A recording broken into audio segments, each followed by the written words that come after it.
우리가 복음서를 읽을 때, 이 복음서의 그 차이를 좀 간단하게 이렇게 말씀을 드린다고 하면, 마태복음은 예수님은 어떤 분이신가,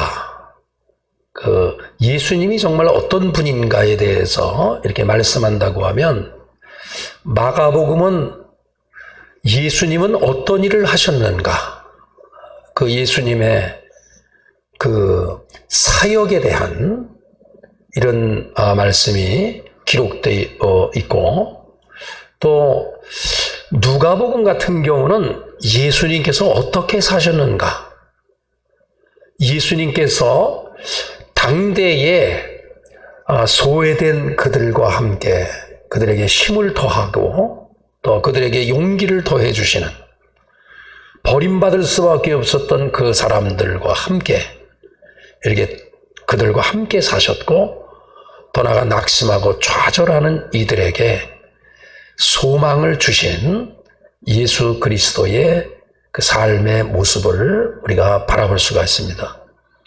그런데 오늘 요한복음에 대한 말씀을 제가 드리면서, 그러면 요한복음은 어떤 것을 강조하고 있는가? 요한복음은 예수님 스스로 어떤 것을 제자들에게, 아니면 그 예수님 자신을 가리켜서 무엇이라고 세상 사람들에게 가르쳤는가? 예수님을 향하여, 예수님께서 자기 자신을 향하여 무엇이라고 그렇게 가르쳤는가? 그래서 요한복음에 기록되어져 있는 이 메시지 가운데 크게 7가지의 아주 중요한 예수님의 그 본체를 알 수 있는, 예수님이 어떤 분인가를 알 수 있는 이런 부분이 기록되어 있습니다. 그래서 7가지의 형태로 나는 누구누구이다. 다시 말하면 나는 스스로 있는 자다 라고 하는 이 말에 그 목적을 하나씩 이렇게 넣어서 신약 성경에 계속해서 반복하고 있는, 그 요한복음에서 반복하고 있는 것이 나는 생명의 떡이라. 이 구약적 용어로 보면 에흐에 아셀 에흐에라고 하는 말이 있습니다. 나는 스스로 있는 자라. 나는 스스로 있는 자라.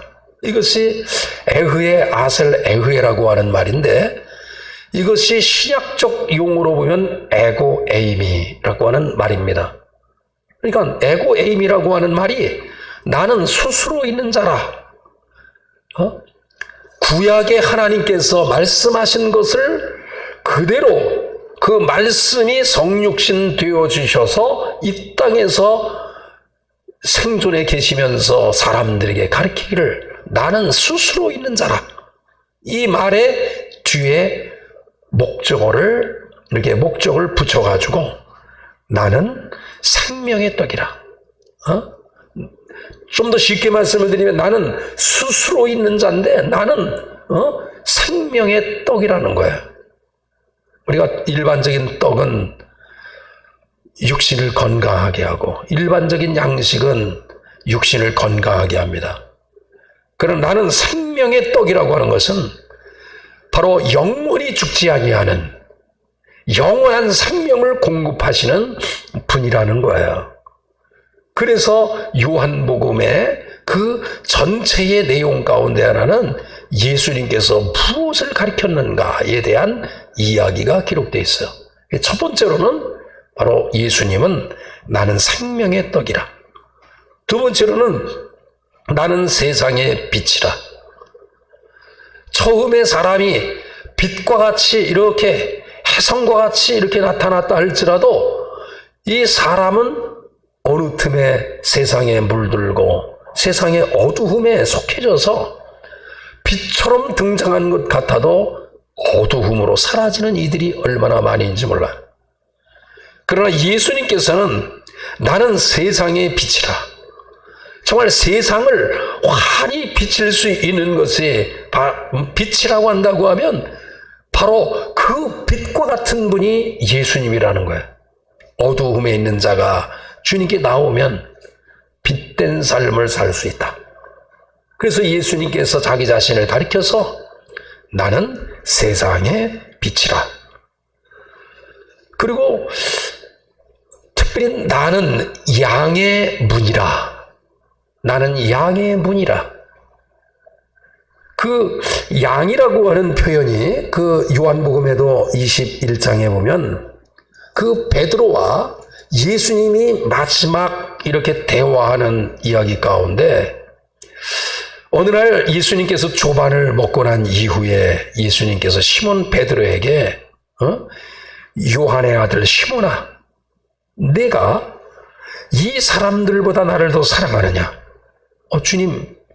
주님이 아시지 않습니까?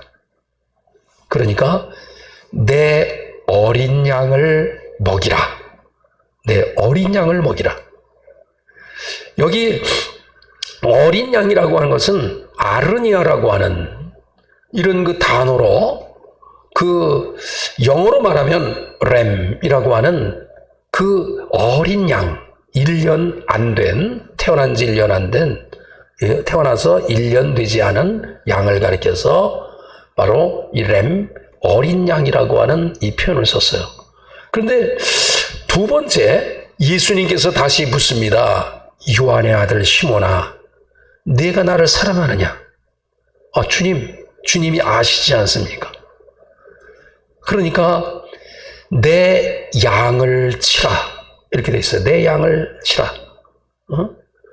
여기 보면 이 양은 아르니아라고 하는 어린 양이 아니라 프로바톤이라고 하는 이런 어느 정도의 좀 큰 양을 말하고 있어요. 그런데 큰 양이긴 양인데 이 프로바톤이라고 하는 것은 그 어원적으로 볼 때 뒤에 바톤이라고 하는 이 말은 걷다라고 하는 말에서 이렇게 되어진 말이고 그 프로라고 하는 것은 앞이라고 하는 의미를 가지고 있어요. 그러니까 뒤에 바톤이라고 하는 것은 한 발자국 한 발자국 이렇게 걸어간다라고 하는 이런 의미를 가지고 있어요. 그래서 그 양을 치라, 두 번째 양을 치라라고 하는 이 메시지 속에는 성인, 그러니까 큰 양이긴 양인데 양의 특성 가운데 하나는 양은 멀리 바라보지 못하는 거예요.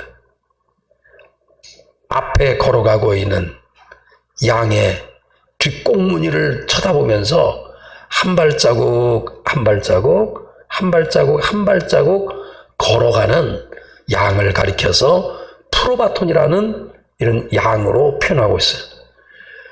근데 17절에 보면 또 세 번째로 내 양을 먹이라 이렇게 돼 있어요. 그러니까 내 양을 먹이라, 내 양을 치라. 그런데 내 어린 양을 먹이라. 여기 보면 어린 양이 됐든 양이 됐든 베드로가 지극히 관심을 갖고 뭔가 사랑해야 할 대상을 가리켜서 어린 양, 양이라는 거예요. 저도 둘째 그 손녀를 이렇게 봤는데 지금 이제 1년 돌이 좀 지났죠. 근데 돌 지나기 전까지 좀 아이가 좀 일찍 태어나서 그러나 좀 예민해요. 그냥 얼마나 많이 울고 또 조그만 것에 민감하고 그래서 거의 1년 동안 그 엄마의 품을 떠나지 않는 거예요. 엄마의 품을 떠났다 그러면 계속해서 그냥 우는 거예요. 근데 우는 게 보통이 아니에요. 그런데 그 엄마는 그 아이를 키울 때의 사랑을 가지고 그 사랑을 줘야 할 그 어린 아이에게 지극히 큰 사랑을 가지고서 끊임없이 인도하는 그러한 모습을 우리들은 발견하게 됩니다. 그러니까 우리가 이 땅에 살아가면서 요한복음이라고 하는 어떤 이 내용 속에서 보면 예수님께서 스스로 그 본인을 가리켜서 나는 양의 문이라 이렇게 돼 있어요. 이 양이라고 하는 것은 앞을 향해서 갈 수가 없는 이런 양, 철저하게 보호를 많이 받아야 할 그 양, 그 양이 들어갈 때에 그 문을 통과해서 들어가야지만 바로 보금자리에 양 우리에 들어갈 수 있다고 하는 것을 생각해 본다고 하면, 따뜻한 목자의 보호를 받을 수 있다고 생각한다고 하면, 이 문이라고 하는, 양이 출입하는 이 문이라고 하는 것은 얼마나 중요한지 몰라요. 양이 이 문을 통과하지 아니하면 목자나 어떠한 사람의 보호를 받을 수 없는 그런 곳으로 갈 수 있는 거기 때문에 나는 양의 문이라. 얼마나 중요한 메시지인지 몰라요. 나는 선한 목자라. 이 땅에는 목자, 양을 키우고 양을 먹이고 양을 치는 목자 가운데 거짓 목자가 얼마나 많은지 몰라요. 그러나 예수님은 자기 자신을 가리켜서 나는 선한 목자라 말씀하셨어요. 그리고 나는 부활이요 생명이라고 말씀하셨고, 나는 길이요 진리요 생명이라. 7번째는 내가 참 포도나무라. 그래서 요한복음에 있는 메시지의 중심을 살펴보면 예수님께서 스스로 나는 스스로 있는 자이다. 그런데 그 사명을 보면 7가지에 있는 말씀과 같이 떡을 제공하고 빛을 제공하고 양의 문이 되고 선한 목자가 되고 부활이요 생명이 되고 길이요 진리가 되고 참 포도나무라고 하는 것입니다. 그러니까 예수님 스스로 이렇게 에고 에임이라고 하는, 나는 누구누구이다라고 하는 말이 바로 구약적 언어로 볼 때 나는 스스로 있는 자라. 그러니까 예수님께서 7번에 걸쳐서 나는 스스로 있는 자라, 이런 것을 강조하고 있는 거예요. 즉 나는 하나님이라, 이런 말씀을 강조하고 있다는 사실을 알 수가 있습니다. 그래서 이 요한복음의 전체의 이 내용을 보면 크게 3가지로 이렇게 되어 있어요. 근데 이 3가지로 되어 있는 부분이 다, 첫째 부분도 그렇고 둘째 부분도 그렇고 셋째 부분도 다 예수님이 하나님이시라고 하는 것을 증거하고 있는 거예요. 그래서 1장부터 시작을 해서 12장까지는 예루살렘 중심으로 해서 한 유대와 갈릴리에서 일어났었던 이러한 일들을 쭉 열거하고 있는데 7개의 기적을 그 안에서 소개하고 있는 것을 알 수 있어요. 그런데 7개의 기적을 다 보면 이 사람이 아니에요. 7개의 기적의 모습을 바라보면 그 7가지의 기적이 다 인간 세상에서 초월되어지는 능력자, 다시 말하면 창조주 하나님, 나는 스스로 있는 자라, 나는 하나님이라, 나는 하나님이라, 나는 하나님이라, 나는 하나님이라 7번에 걸쳐서 에고 에이미, 에흐에 아셀 에흐에라고 말씀하신 예수님께서 나의 사역은 영원한 생명을 주는 것이고 빛을 주는 것이고 선한 목자고 쭉 말씀하면서 그것을 증거하기 위해서 첫 번째 요한은 예수님의 많은 기적 가운데 1장부터 12장에 있는 말씀을 보면 요한이 그 예수님을 조명하는데 초월하시는 분이시다. 결국은 사람이 아니다. 예수님께서 나는 스스로 있는 자라, 나는 스스로 있는 자라고 7번에 걸쳐서 말씀하시는 것을 뒷받침하는 초월자의 모습을 그 능력의 사건을 통해서 소개하고 있는 것을 알 수 있어요. 그래서 1장부터 12장에서 보면 7개의 기적이 나오는데 물을 포도주로 만든 사건은 사물의 질을 초월하시는 분. 인간은 나무에서, 다시 말하면 나무를 깎아서 의자는 만들 수 있어요. 그러나 나무를 가지고 플라스틱으로 만들 수는 없다는 거예요. 물을 가지고 희석해서 주스는 만들 수 있어요. 그러나 물을 가지고 포도주로 만든다고 하는 이 사실은 사물의 질을 초월한다고 하는 것으로 볼 때, 이것이 인간이 아니구나, 하나님이구나 라고 하는 것을 우리에게 언급하고 있는 것입니다. 왕의 신하의 아들의 병을 고쳐주는데, 이 이야기를 통해서 하나님은 공간을 초월하시는 분이라고 하는 사실을 알 수가 있어요. 그때 갈릴리 가나에서 특별히 예수님께서 계셨던 이 곳이 갈릴리 가나였어요. 그래서 32km 정도 떨어진 곳에 가버나움에 있는 왕의 신하의 아들을 고쳐주신 그 이야기를 통해서 공간이 떨어졌음에도 불구하고 공간을 초월해서 그 아들이 낳을 것을 명했을 때 낳았다는 사실은 바로 예수 그리스도는 공간을 뛰어넘는 하나님이라는 사실을 우리에게 언급하고 있어요. 38년 된 병자를 고치세요. 38년 동안 그 누구도 38년 된 그 병자를 고친 일이 없었어요. 그러나 시간을 초월하시는 우리 주님은 38년간이나 짊어진 난치의 고통을 치유하심으로 시간의 주인이 되어진다는 사실을 우리에게 언급하고 있는 것을 알 수가 있어요. 그러니까 시간을 초월하는 거예요.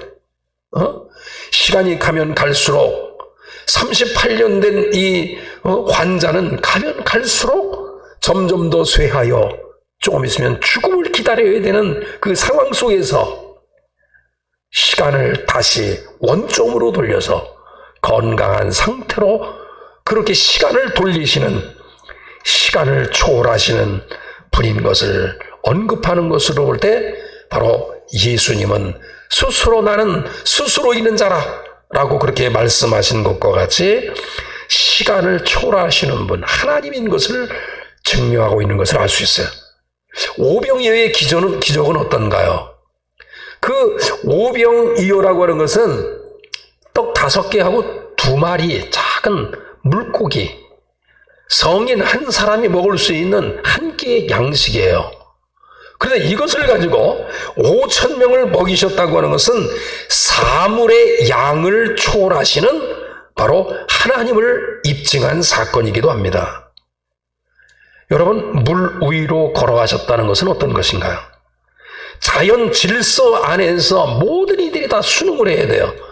그러나 예수님은 자연 질서를 초월하셔서 물 위로 걸어가심으로 인해서 자연법을 만드신 그 자연을 초월하시는 주님을 입증한 사건이기도 합니다. 즉 하나님이라는 사실이에요. 날 때부터 소경된 자를 우리 주님은 눈을 뜨게 하셨어요. 여기에 보면 이 이야기 속에서 날 때부터 이렇게 돼 있어요. 날 때부터 소경됐으니까 그의 운명은 처절하게 불행의 운명을 가지고 태어난 거예요. 그러나 운명을 뒤바꾸신, 운명을 초월하신 주님 되심을 나타낸 이러한 사건이기도 해요.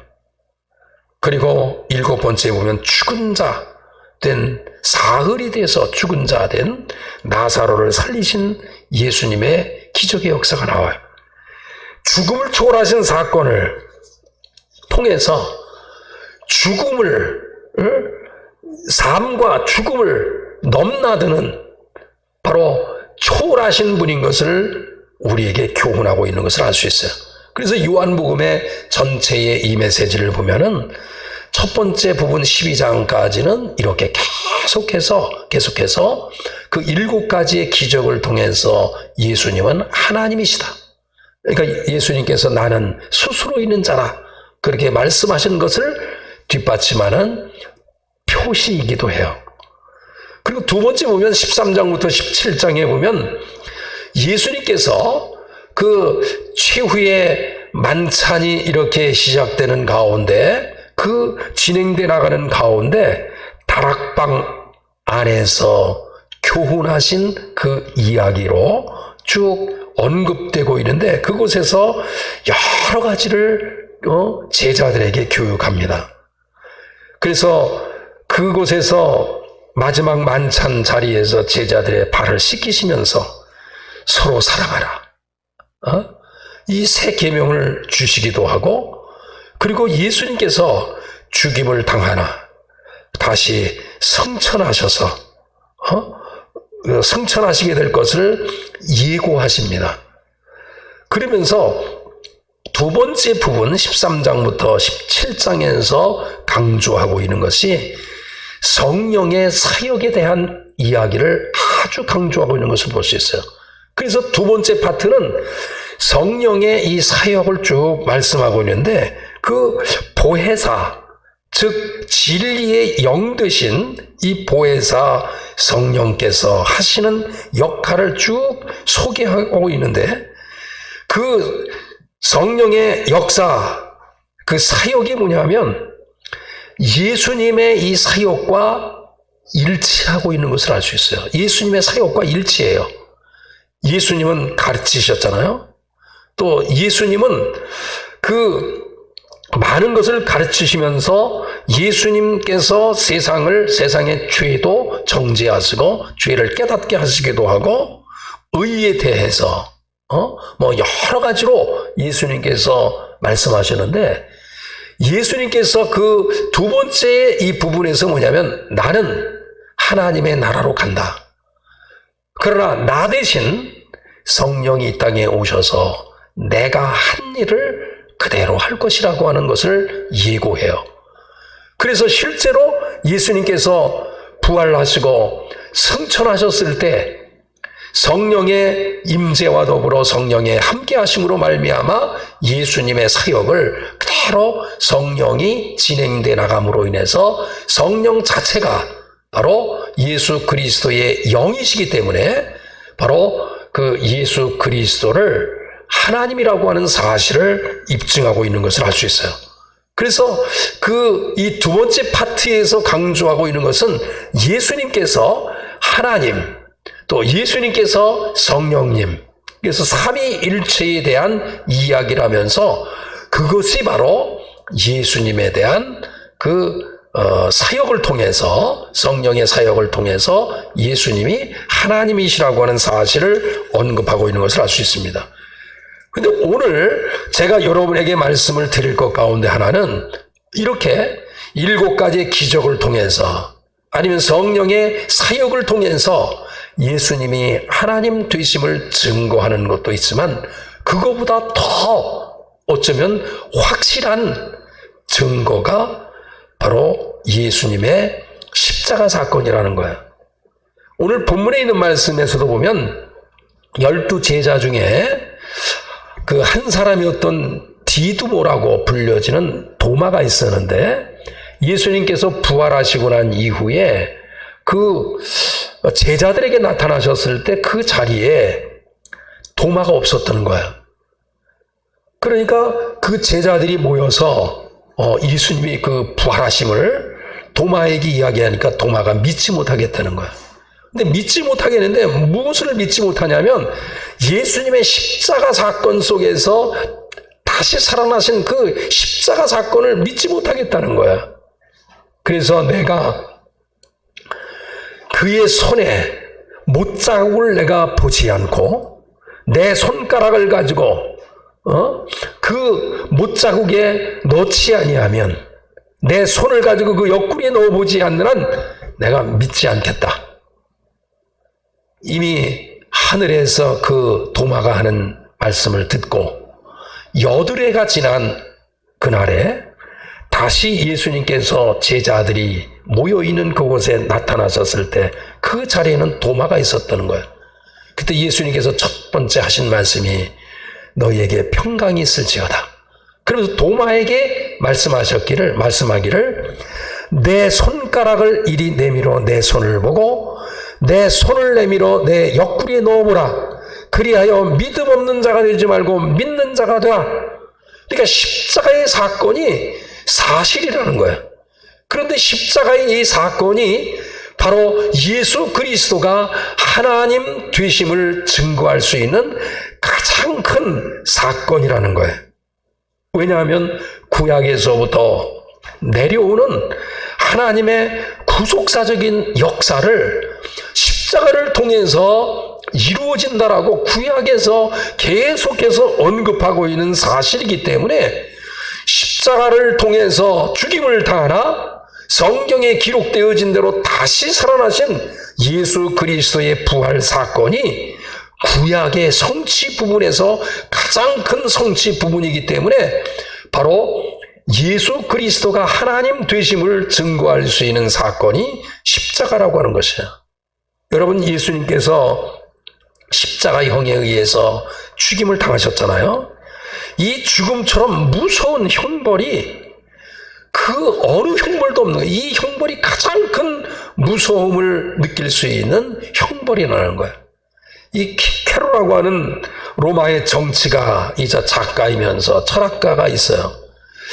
주전 106세기경에 태어나서 주전 43년에 이렇게 3년까지 생을 마감한 키케로라고 하는 사람이 이 십자가에 대해서 이렇게 말을 했어요. 십자가는 인간이 경험할 수 있는 가장 큰 아픔과 더불어 잔인함을 경험할 수 있는 것이 바로 십자가의 죽음이다. 그렇기 때문에 가장 잔인하고도 소름 끼치는 사형이기 때문에 전율로 몸을 떨지 않고선 그것을 바라볼 수가 없다. 그러니까 십자가의 사건을 바라볼 때 몸이 떨리면서 전율을 하지 않을, 몸을 떨지 않고는 그것을 바라볼 수 없다는 거예요. 왜 로마에서 십자가의 사람을 매달아서 죽였을까요?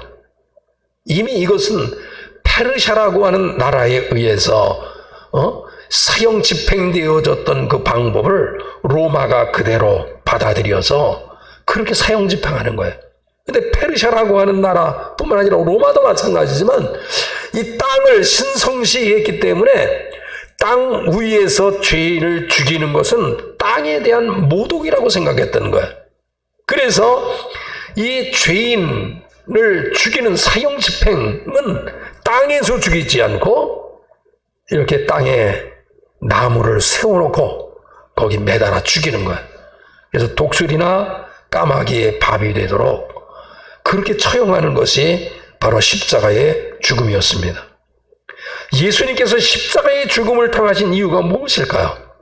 이미 구약에서 계속해서 언급한 내용에 대한 성취 부분이기 때문에 이 십자가 사건이 바로 예수님이 하나님이라는 사건을 우리에게 언급하고 있는 거예요. 사도 바울은 구약의 그 하나님의 구속사적인 역사를 이렇게 요약해서 말씀합니다. 그러니까 예수님이 과거의 구약에서 예언한 그 성취 부분을 이렇게 얘기해요. 우리가 아직 죄인 되었을 때에 그리스도께서 우리를 위하여 죽으심으로 하나님께서 우리에게 대한 자기의 사랑을 확증하셨느니라. 그러니까 죄로 인해서 영원히 죽을 수밖에 없는 우리들을 지극히 세상을 사랑하시고 그 세상이라고 하는 것은 인류라고 하는 의미를 가지고 있어요. 그 인류 우리를 사랑해 주셔서 자기를 그 자기의 사랑을 확증한 것이 바로 십자가의 사건이라는 것입니다. 우리가 어떤 형편이기에 우리 주님이 십자가의 죽으심을 당하셨나요? 우리가 연약하고 경건하지 않고 죄인이고 하나님과 원수되었기 때문에 바로 십자가의 죽음을 통해서 원수되어진 것이 화목하게 되어지는 역사가 있었다는 사실을 알 수가 있습니다. 그래서 십자가의 죽음은 예수님께서 우리를 얼마나 사랑해 주셨는가에 대한 확증이고 십자가의 죽음은 하나님께서 우리를 얼마나 사랑하셨는가에 대한 확증이기도 해요. 그래서 도마에 대한 이야기를 맨 마지막에 요한복음에서 언급하면서 십자가에 대한 이 이야기를 하면서 너는 나를 본고로 믿느냐? 보지 못하고 믿는 자는 복되도다. 예수 그리스도의 십자가 사건을 보고 믿는 것이 아니라 보고 믿지 않는 자가 복되도다 라고 말씀하신 것처럼 저와 여러분이 이 땅에 살아가면서 예수 그리스도는 어떤 분인가? 라고 물을 때 예수 그리스도는 하나님이십니다. 라고 고백하는 저와 여러분이 되셔서 요한복음에 기록되어진 것처럼 그 예수 그리스도가 본체는 하나님이시나 말씀이셨으나 육신으로 이 땅에 오셔서 우리와 함께 하심으로 하나님의 아들 그리스도이심을 믿게 하려 하기 위함이고 너희로 믿고 그 이름을 힘입어 생명을 얻게 하려 하심이니라. 그러니까 예수 그리스도를 믿어 우리가 생명을 얻게 된다는 사실을 다시 한번 깨닫고 예수 그리스도를 믿음으로 온전한 생명을 누릴 수 있는 저와 여러분이 될 수 있기를 간절히 축원합니다.